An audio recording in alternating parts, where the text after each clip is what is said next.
The droopy eyelid is a common problem in the community, such that, most people think it's just part of the way this person is, or it's part of the family.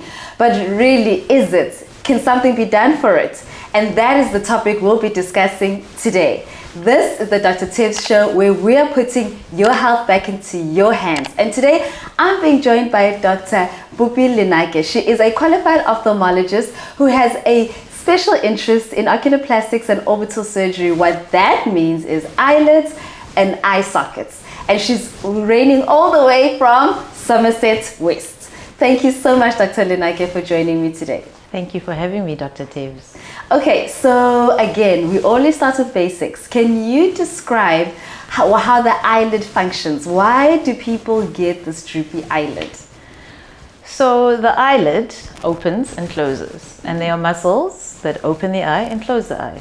So if you have a drooping eyelid, it's usually related to misfunction or malfunctioning of the muscle that opens the eyelid. Okay. Yes, and this muscle is called the levator muscle. Okay, so that's the name of the muscle. So now in children, because kids can come with drooping eyelids, whether it's one or both of them. So now a parent is thinking, why was my baby born with this problem? Well, sometimes it's something that runs in families. It can be part of a syndrome, or it's something that happens by itself, so it's isolated. And it's usually related to the muscle itself just not forming properly during the developmental stages. Okay, but now the mom is thinking, maybe I could wait until the child is older. Is this a good idea, or will there be complications from waiting? Yeah, that's an interesting question. I think it depends on the position of the eyelid.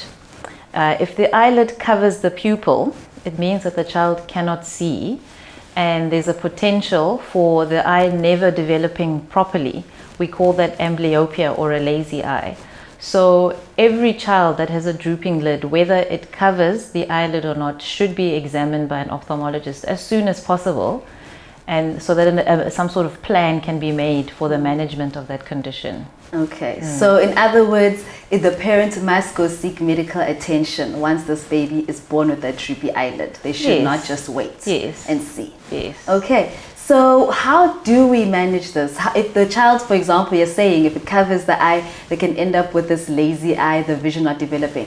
So what are some of the treatments that you do? So if it's surgery, what do you do? And also, are there any complications to this? Because a parent is thinking, my kid going to surgery. Well, I think in the right hands, surgery is most often successful. 8 to 9 times out of 10, if it's done by the right person, it will be done well. There's no surgery that does not have complications. And some of the complications that are common with this procedure is that the lid could still be too low afterwards, and the child might need more surgery to lift it. Sometimes it could be too high, and there can be abnormal lid closure afterwards, but that doesn't last for too long. Regarding the co-management of it, obviously the child has to have a vision test done by a qualified ophthalmologist or optometrist to make sure that the eye can see, and if it can't see, then that needs to be rehabilitated. Okay, all right. So in other words, it's relatively a safe surgery, but obviously not all surgery. Everything has got risks. Okay. So then when it comes to adults, you've got an adult who had a normal eyelid, and then slowly but surely now the eye is like that. Why does that happen in adults? So unfortunately, as we get older, the tissues become loose. So that collagen that gives strength just becomes weak, and so the muscle stretches, and it's no longer attached at the bottom of the lid. We call that the tarsal plate. And that's also something that can be repaired with an operation, where the muscle is actually put back, attached to the tarsal plate. Okay, all right. Okay, so in adults, this thing can just happen as well because of aging. Yes. All right. And then are there any other reasons that another person can have it? Like something that could signify something dangerous occurring, that a person could be worried that, this Well, eyelid?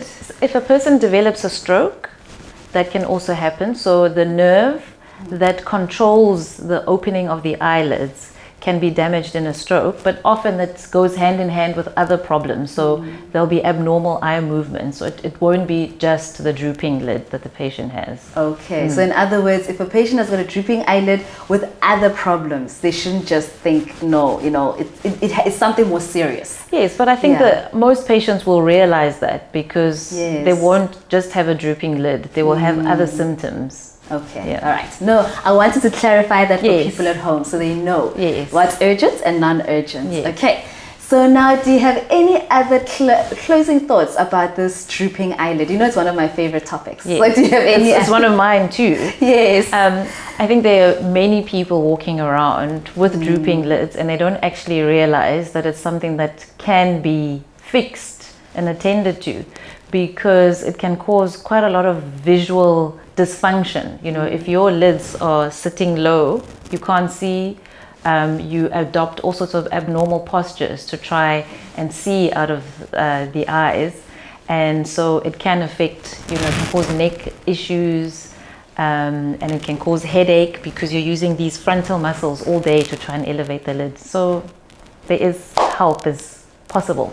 Yes, no, I love the way you said that, because I think people just think it's just because of the way I look. Now I want to go for surgery, but it's not. No. It affects the way you function. No, it's a functional problem. It's not a cosmetic issue at all. Sure. No, thank you so much, Dr. Lenake. I think a lot of our viewers at home have been educated, helped, and informed, and I know that they have benefited and they're grateful. Thank you. My pleasure. So if you would like to get more information about this topic, please do leave your comments below and we will answer them. And if you would like to have more information about this topic and you'd like to contact Dr. Lenake, we will have her contact details in the description box. And if you'd like to get more episodes about medical knowledge and medical information, please do like, subscribe, and press the notification button that you may know when we post our next episode. Until next time, take care of yourself, take care of each other, and remember, your health is in your hands. God bless.